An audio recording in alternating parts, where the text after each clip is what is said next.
Well, this evening, I have the pleasure of hosting the president of the African Wildlife Foundation, Mr. Kaddu Sebunya. Thank you very much, sir, for making time to be with us. Pleasure to be here, and thanks for having me. So when we talk about Africa, of course, most of the people tend to forget that we are rich when it comes to wildlife, and most of the animals are in Africa.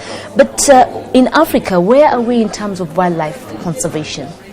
Of course, we are in terms of numbers. We are very rich in resources and wildlife. But it's just that we are losing them as fast as we can't sustain. And therefore, we think we are under crisis.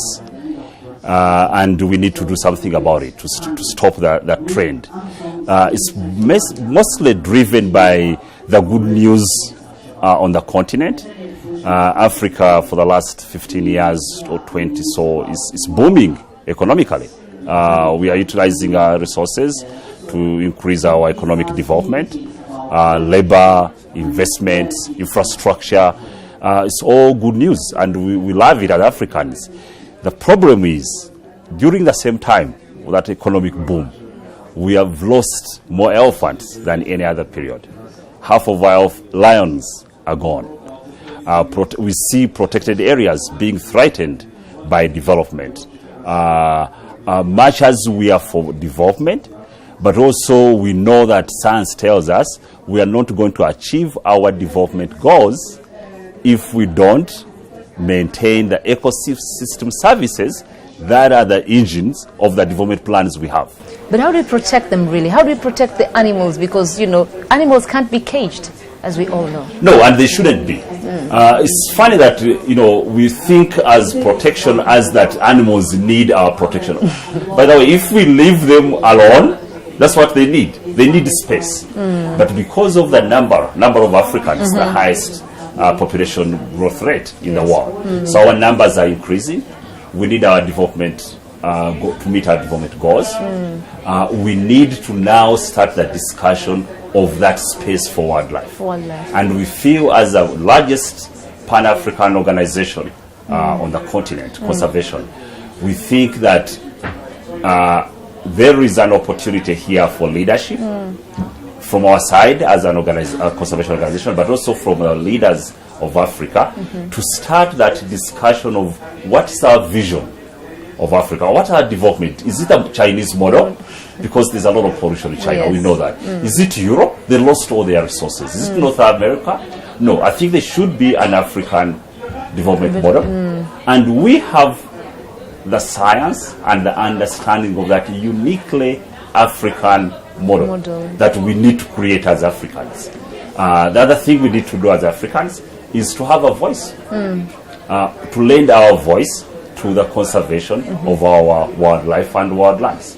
But of course, before we go into the voices, and of course that you're also here to help pitch it to the leaders, African leaders, let's talk about the contribution. In terms of contribution, do African leaders or do African states really contribute towards this?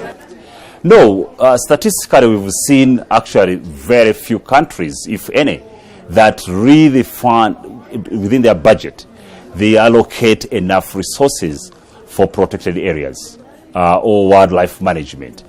There is no country which is doing. The requests from these ministries are higher than the amount of money they receive, and that is across the board, and that needs to change. But also something else needs to change is how we perceive the role of these resources to our development. And I think that's where the problem, really the challenge is to many of our leaders. You hear the advocacy of industrialization, advocacy on agriculture. But where is agriculture which is rain-fed? So where is the water going to come from for our agriculture if we invest a lot of money in agriculture and not in forestry, or not in wildlife, which maintains the ecosystem that maintains our water sources? So it's almost a contradiction. You hear industrialization, a lot of budget allocated to industries. Where is energy going to come from? Very true. But so that brings us to the question now of your call to the African leaders. What is your call to the African leaders as the AU Summit continues? As the AU, I'm here to meet African leaders, and I have a couple of appointments to do that.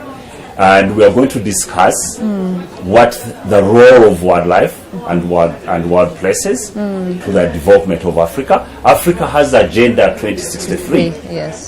With a lot of promise, which is extremely good. We need to figure out what that means to our resources. We need to start the discussion and negotiation of the space for wildlife.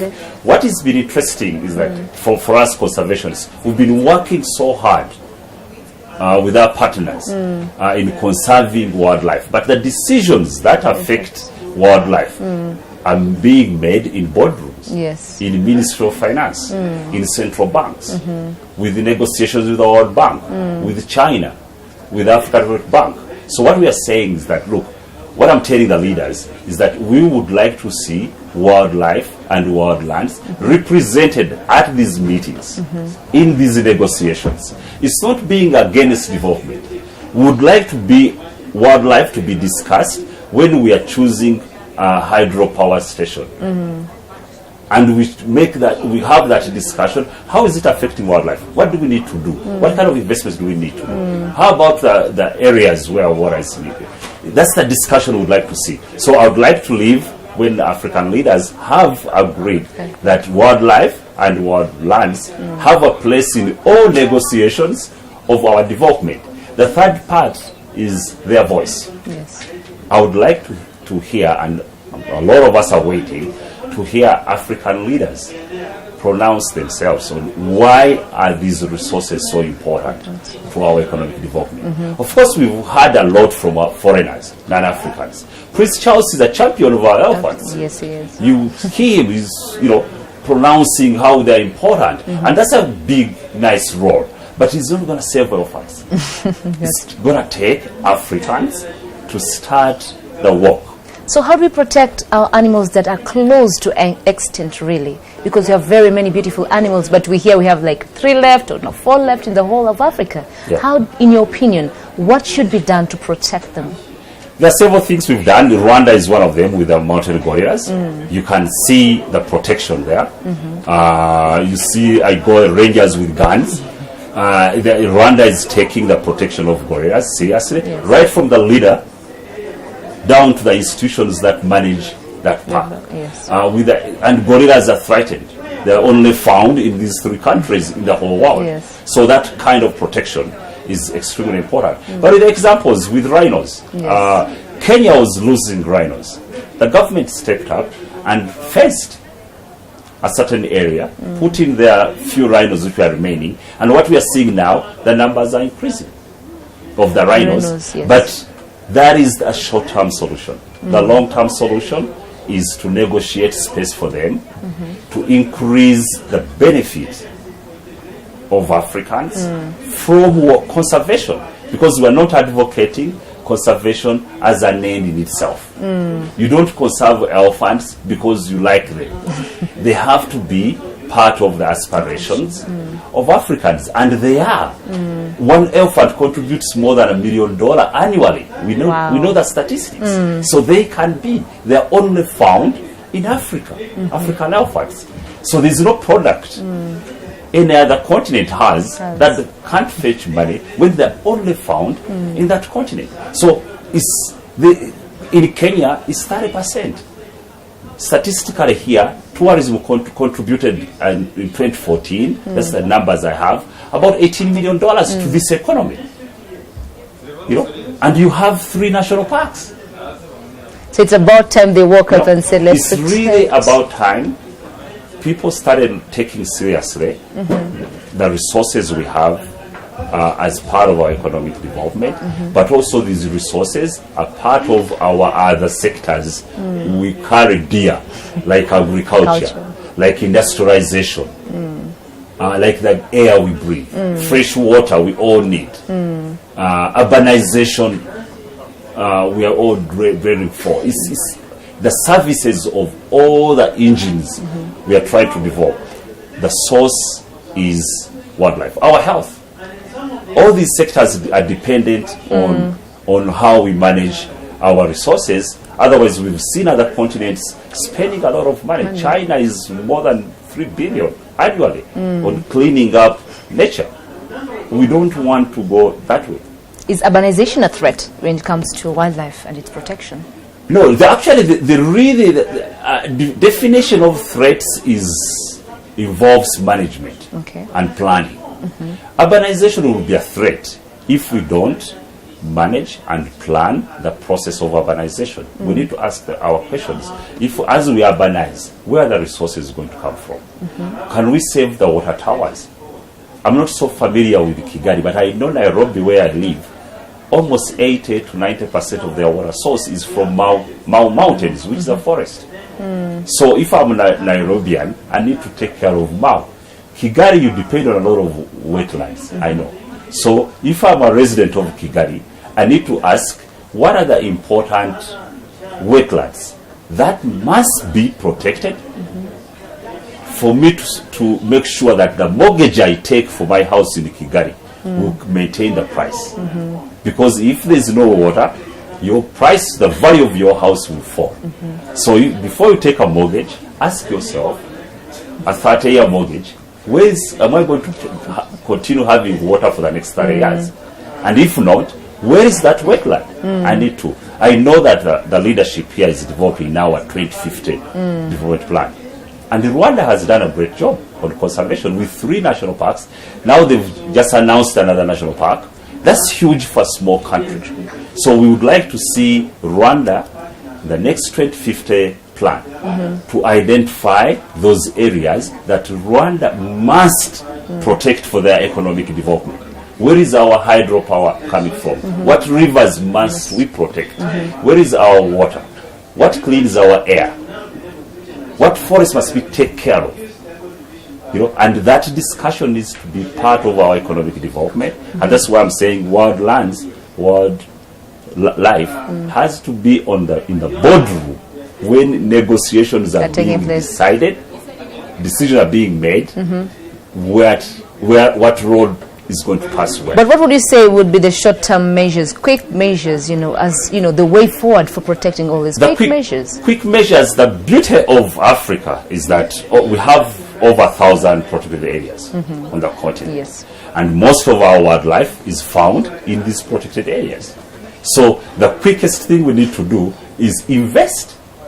Make the right investments in these protected areas. Let them run well. Let us build capacity to take care of this wildlife before even we start thinking about things outside parks. So that is the first step. The second step is to look at the economies around these protected areas. People around protected areas they're in remote areas, and in many countries they're the poorest in these countries because of their remoteness. We need to ensure that they benefit from the industry, the resources they live nearby. And Kigali, through our work and Rwanda, we've managed to do some of those models around Virunga National Park with the Kinigi Lodge, which is owned by communities. And that is our work as Africa Wildlife Foundation, in partnership with the Rwanda government. Those kind of models are so important because if communities are not benefiting directly from the resource near them, they will find other options, either for poaching or meat or wanting land to grow maize or corn, which then again gorillas will come out, and then you have the human-wildlife conflict. But also we need to invest in these communities. We have a school program. We build schools in these communities so that communities can grow up with options. Do I want to be a poacher or a lawyer? If you want to be a lawyer, there is a proper school for you to go to, a banker, a future politician. A lot of these communities, they really have no options. They do poaching because they want to bring bread and butter on the table for their families. They need to take care of their families. So we need to offer options. That's a second quick one. The third one is implement the policies we have. We have the right. So you feel the policies that we have right now are not being implemented? Okay. They are not implemented. The other quick one is China. It's our development partner. But we also know China is a leader in Asia. It has the largest market for most of our wildlife trade, illegal wildlife trade. So they are friends. we need to find a way and engage China in the kind of model Africa wants and what we don't want. Define that and create a very, very good relationship. China is a good friend to Africa, but we need to engage China in the way we do business with China and the support. We would like to see China as a big partner in conservation. China is a big partner in economic development of the country, but we haven't seen a lot of China in conservation. So we want to also tell China, like I'm telling African leaders, if you want economic development of the continent, you cannot you cannot ignore natural resource management and conservation because it supports the economic development you care about.